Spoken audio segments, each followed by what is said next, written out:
And Mrs. Gleason here, and I'm going to show you one of the coolest things I've learned. So, you know how normally when you put a YouTube link, in Seesaw or anything that you send out to students, they go to YouTube on the iPad and then they can click out and see all kinds of other videos and do what they want to do. Well, here we go. If you change the link,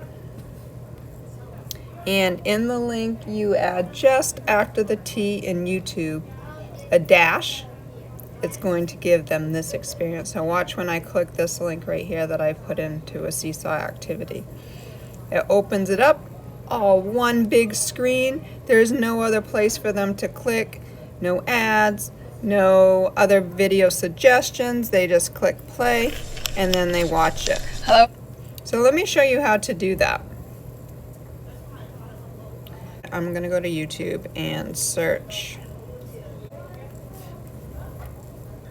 Alright, so now I'm in YouTube, and let's say there's a video that I want to watch, or a link for students to watch actually. So let's go to this word work one that I created.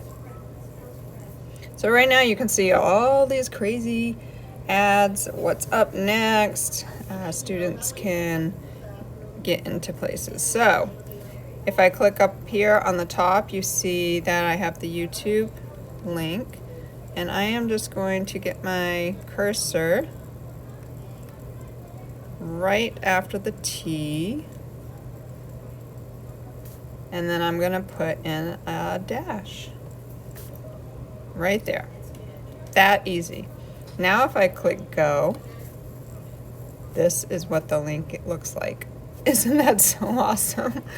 Just put a dash after the T in YouTube and this is what you get.